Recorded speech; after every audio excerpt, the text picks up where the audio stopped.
हिमाचल प्रदेश की परीक्षाओं में अगर हम बात करें एचपी जीके की, तो लेवल इंक्रीज़ हो चुका है।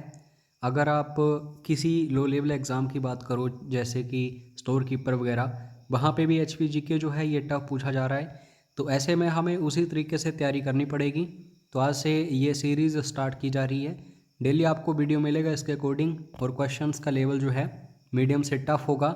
तो दोस्तों अच्छे से तैयारी करना शुरू कर दीजिए। पहली बार जुड़ रहे हो चैनल के साथ तो सब्सक्राइब जरूर कर लीजिए, क्योंकि आने वाले जितने भी एग्ज़ाम्स होंगे वहाँ पे जो एचपी जीके पूछा जाएगा उसे हम कवर कर लेंगे। साथ में आपको टॉपिक्स भी बताए जाएंगे कि जो भी आपके पास बुक वगैरह है उससे इन टॉपिक्स को अच्छे से पढ़ लो, ताकि आपका एक भी क्वेश्चन ना छूटे इन फ्यूचर।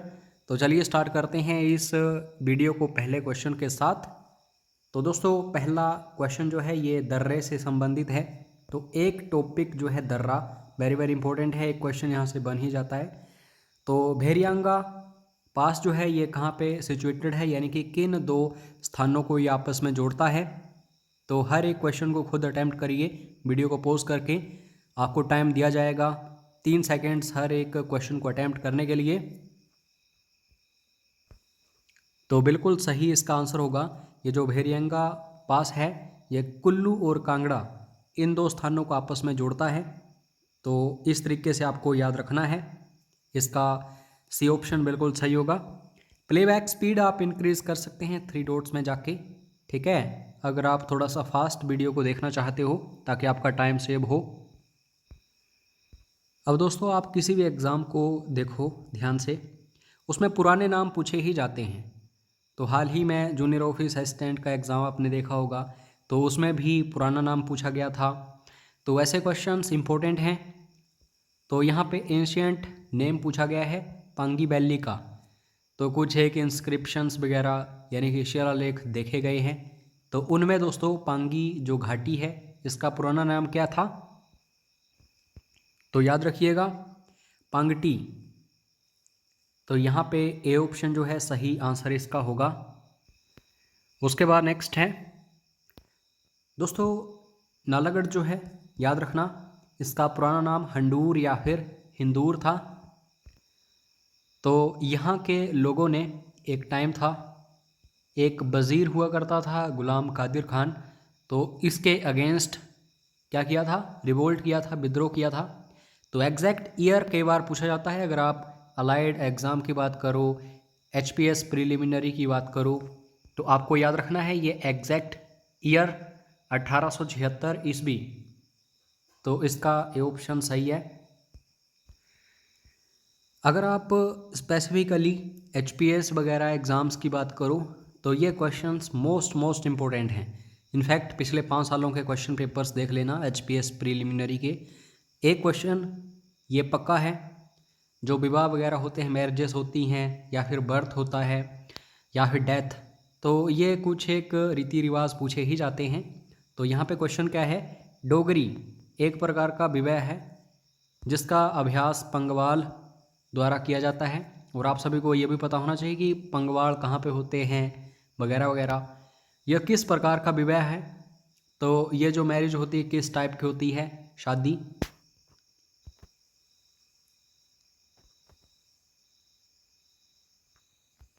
तो दोस्तों डोगरी जो है पंगवालों में ये एक मैरिज है बाय एक्सचेंज।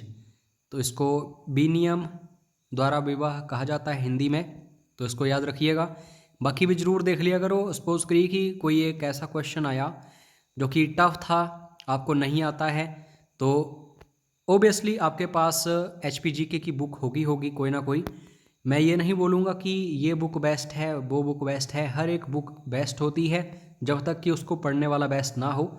तो सब कुछ देखिए, हर एक टॉपिक्स को देखिए जो इम्पोर्टेंट बनते हैं। तो ये जो क्वेश्चन है देवी चामुंडा मंदिर, तो बड़े ध्यान से देखिए, क्योंकि काफ़ी सारे स्टूडेंट्स बोलते हैं कि चामुंडा माता मंदिर जो है ये तो हमें कांगड़ा में देखने को मिलता है एंड सो ऑन। तो कई मंदिर होते हैं जो कन्फ्यूजिंग होते हैं, तो ऑप्शंस को ध्यान में रखकर ही इनका आंसर दिया जाना चाहिए। तो देवी कोठी, इसको ध्यान से देखिए। और हाँ, एक बात ज़रूर हमेशा देखिए, अगर आप किसी भी क्वेश्चन को पढ़ रहे हो एग्ज़ाम में, तो पहले इंग्लिश पढ़िए फिर जाके हिंदी उसकी पढ़िए, कई बार एरर्स होते हैं हिंदी में ट्रांसलेशन में, जैसे कि यहाँ पे देवी चामुंडा मंदिर लिखा है, लेकिन इंग्लिश में देवी कोठी विलेज, जो कि एक आप कह सकते हैं फेमस देवी चामुंडा टेम्पल है। तो कहाँ पे है ये? तो ये चंबा में है। इस चीज़ को ध्यान से देखना है आपको। अच्छा, कमेंट करके बताइएगा अगर आपका एचपीजी के स्ट्रॉन्ग है। जो चामुंडा देवी मंदिर है जो कि कांगड़ा में है, तो किस खड्ड या फिर सहायक नदी के किनारे पर है? क्योंकि ये ब्यास नदी की सहायक नदी है। तो जो चामुंडा माता मंदिर है कांगड़ा वाला, उसके बारे में एक क्वेश्चन था, ज़रूर कमेंट करके बताइएगा। नेक्स्ट क्वेश्चन, लारजी एक डैम है।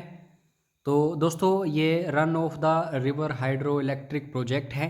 तो ये किस नदी के ऊपर बना हुआ है? लारजी डैम। 2-3 तरीके से क्वेश्चंस पूछे जाते हैं आज के टाइम में। आप देखो तो एजेंसी पूछी जा रही है, पहले क्या होता था, जिला पूछा जाता था, और उससे भी पहले नदी पूछी जाती थी। तो ये 3 क्वेश्चंस तो पक्के होते हैं डैम से रिलेटेड। तो लारजी डैम जो है दोस्तों, ये किस नदी के ऊपर बनाया गया है, आपको ये याद रखना है। तो ये ब्यास कहाँ पे है? कुल्लू में। अब आप सभी के लिए क्वेश्चन मैं पुट कर रहा हूँ, लारजी डैम जो है किस एजेंसी के द्वारा रन किया जा रहा है? तो कमेंट करके अभी बताइए, वीडियो को पॉज करके। ऐसे क्वेश्चंस हमेशा इंपॉर्टेंट रहते हैं। अब ये देखिए, अगर आप हाई लेवल एग्जाम्स की तैयारी कर रहे हो तो ये क्वेश्चन बहुत ही ज़्यादा इंपॉर्टेंट रहते हैं। तो नगर में, नगर कहाँ पे है? कुल्लू में। त्रिपुरा सुंदरी मंदिर जो है, इसकी वास्तुकला यहाँ पे पूछी गई है, वास्तुकला शैली। तो 4 ऑप्शंस आपके सामने हैं। त्रिपुरा सुंदरी जो नगर वाला है, कुल्लू वाला, यहाँ पे काफ़ी सारे स्टूडेंट्स पजल होते हैं। तो पगोडा स्टाइल आपको याद रखना है। कुल्लू में तकरीबन जो मंदिर वगैरह हैं ये पगोडा शैली पर ही हैं, ठीक है। तो इसका बी ऑप्शन बिल्कुल सही होगा। उसके बाद नेक्स्ट क्वेश्चन दोस्तों, किंदारी जमांग, ये काफ़ी पुराना या फिर प्राचीन म्यूजिकल इंस्ट्रूमेंट है। तो किस भाग में इस प्रदेश के यानी कि हिमाचल प्रदेश के ये हमें देखने को मिला है? जो किंदारी जमांग एंशियंट म्यूजिकल इंस्ट्रूमेंट है। तो ऑप्शंस आपके सामने हैं। इसका बिल्कुल सही आंसर जो होगा वो होगा दोस्तों महासू। महासू के बारे में अभी आपको काफ़ी डीप नॉलेज होना चाहिए, इंपॉर्टेंट है ये भी जगह, ठीक है। उसके बाद नेक्स्ट क्वेश्चन की तरफ बढ़ते हैं। अब किन्नौरी डायलेक्ट यानी कि किन्नौरी बोली जो है, किन्नौर में लगभग 75% आबादी की मातृभाषा है। तो इसे दूसरे किस नाम से जाना जाता है? इसका बिल्कुल सही आंसर होगा दोस्तों होमस्कर्ड, ठीक है। डी ऑप्शन इसका सही है। जो लैंग्वेजेस होती हैं, डायलेक्ट्स होती हैं, इनसे रिलेटेड क्वेश्चंस बनते हैं कहाँ? जो एचपीएस प्रीलिमिनरी एग्ज़ाम होता है, अलाइड होता है, या फिर नायब तहसीलदार। तो इस क्वेश्चन को भी अच्छे से देखो। नेक्स्ट क्वेश्चन, जनगणना 2011। बस बहुत कम समय है आपके पास। इस जनगणना से रिलेटेड जो भी क्वेश्चंस बनते हैं, जल्द ही नई जनगणना आएगी। तो मेरी यही आप सभी से गुजारिश है कि उस जनगणना से पहले आप कोई एग्ज़ाम क्रैक कर लेना, अदरवाइज़ और ज़्यादा बर्डन आपके ऊपर पड़ जाएगा। इनफैक्ट काफ़ी सारे स्टूडेंट्स जो करंट अफेयर्स वगैरह पढ़ते हैं, सपोज करिए 2016 से आपने तैयारी स्टार्ट की है एग्ज़ाम्स की, तो 2016 के भी पढ़े होंगे आपने, 17 के भी पढ़े होंगे, 18 के भी, 19 के भी, 20 के भी, अब 21 के पढ़ रहे होंगे। तो ये एक्स्ट्रा बर्डन हमारे ऊपर पड़ता है जब हम अच्छे से तैयारी नहीं कर पाते। तो मैं नहीं चाहता कि आपको दोबारा फिर से 2021 की जनगणना जो है ये रटनी पड़े। तो आप अच्छे से तैयारी करिए, आने वाले समय में फटाफट से क्रैक कर लेना एग्ज़ाम्स को। तो क्वेश्चन है, जनगणना 2011 के अनुसार जिला किन्नौर प्रति वर्ग किलोमीटर की बात हो रही है का जनसंख्या घनत्व कितना है? तो ये दोस्तों 13 लोग रहते हैं एक वर्ग किलोमीटर में। और वैसे हिमाचल का ओवरऑल 123 है, ये नॉर्मल सा क्वेश्चन है। और हमीरपुर की सबसे ज़्यादा है, तो वो आपको कमेंट करके अभी बतानी है। और लाहौल स्पीति की सबसे कम है, वो भी कमेंट करके बतानी है। और वो स्टूडेंट्स जो तैयारी कर रहे हैं जी जान लगा के किसी हाई लेवल एग्ज़ाम की या फिर नॉर्मल किसी भी एग्ज़ाम की, वो ज़रूर कमेंट में लिखेंगे इन क्वेश्चंस के आंसर्स, ठीक है। तो ये क्वेश्चन आप सभी के लिए मैं पुट कर रहा हूँ। आपको कमेंट बॉक्स में बताना है। तो एक मीटिंग हुई थी सराहन में, रामपुर बुशहर, कि इसका इंडिया यूनियन जो है, इंडियन यूनियन, उसके साथ मर्जर होगा या फिर नहीं। तो इसकी अध्यक्षता किसने की थी, और इसका आंसर आएगा नेक्स्ट वीडियो में। और ये मोस्ट इंपॉर्टेंट क्वेश्चंस हैं, तो आपको बड़े ध्यान से देखने हैं, ठीक है। अगर आप दोस्तों स्पेशली एचपी जीके के लिए कोर्स करना चाहते हो तो हमने लॉन्च कर दिया है। ये एक वीडियो कोर्स होगा, पीडीएफ फाइल कोर्स होगा, मॉक टेस्ट कोर्स होगा।